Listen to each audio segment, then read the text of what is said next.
to see us. It's not cheap, I know, to come to the show. You have to pay to park in Hollywood. You have to buy gas.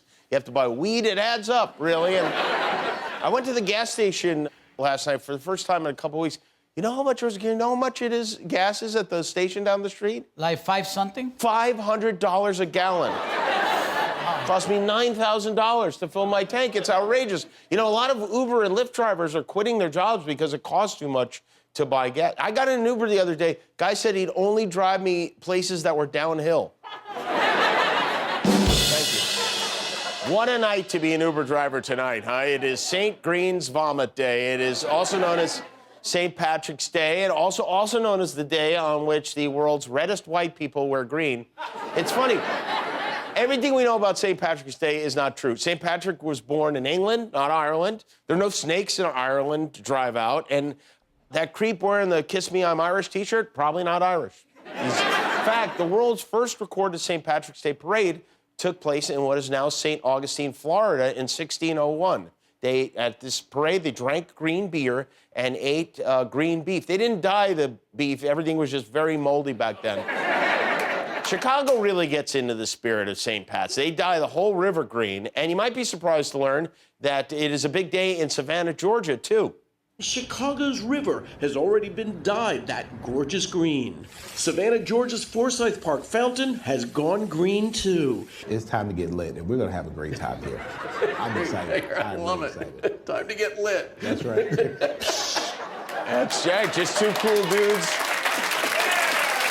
blowing up fists and getting lit, you know? They had a St. Patrick's themed celebration at the Capitol this afternoon. It was a luncheon led by Nancy Pelosi, who treated the crowd to a poem written by Bono. Before I introduce them, I got this message this morning from Bono. And most of us, we're always, whether we're in Ireland or here or whatever it is, Bono has been a very Irish part of our lives. Yes, that's true. Bono has been a very Irish part of our lives. Would you agree with that, Guillermo? Yes, Bono's been a very Irish part. And may I say, you've been a very Mexican part of our lives. Yes. Bono's been a very Irish part of life. So then after the poem, Nancy turned the stage over to Riverdance. And I have to say, when it comes to camera work, I feel like we don't give the gang at C-SPAN enough credit.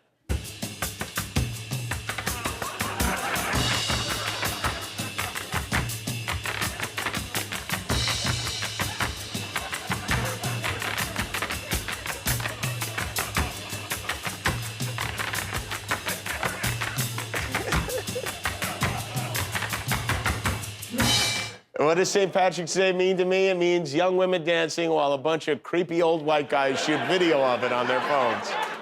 I have to say, I like St. Patrick's Day. It's an easy holiday. They encourage you to drink. You don't have to buy gifts. All you really have to do is wear a shirt you wouldn't ever wear any other day on the rest of the year. But the best thing about it is what I believe to be the St. Patrick's Cathedral of local news moments. Every year on this day, for the past 16 years, we share what was and still is the greatest local news clip of all time. This took place in Mobile, Alabama, in the year of our Lord, 2006, where townspeople gathered to testify after a real live sighting of a real live leprechaun. Curiosity leads to large crowds in Mobile's Crichton community. Many of you bring binoculars, camcorders, even camera phones to take pictures. To me, it look like a leprechaun to me. All you gotta do is look up in the tree. Who else seen the leprechaun? Say yeah!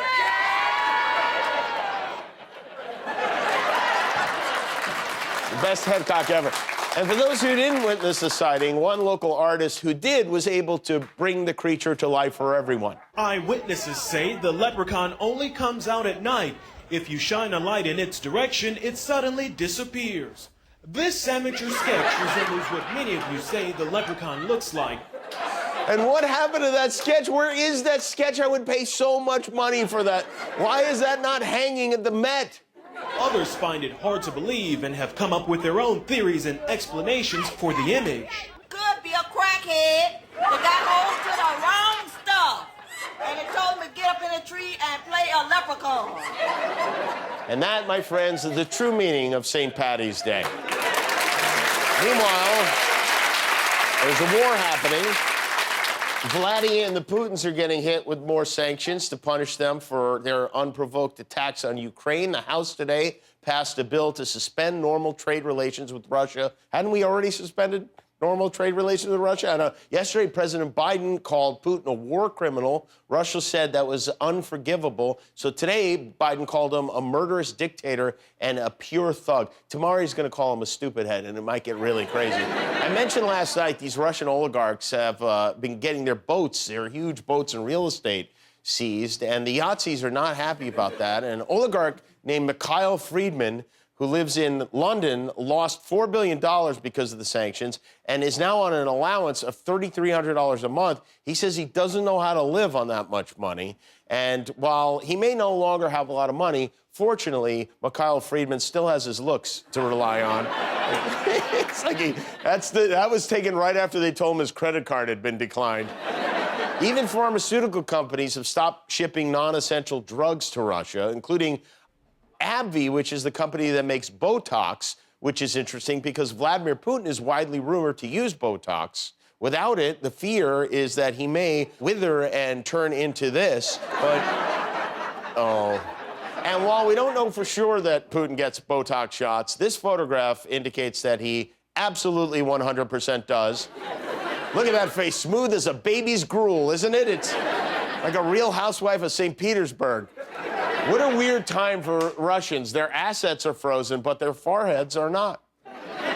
Is anyone here in our audience on spring break right now, breaking from spring? All right. Timid and polite woo, yes, but spring break is upon us. College students finally can stop worrying about COVID and get out and catch some other viruses, the old ones.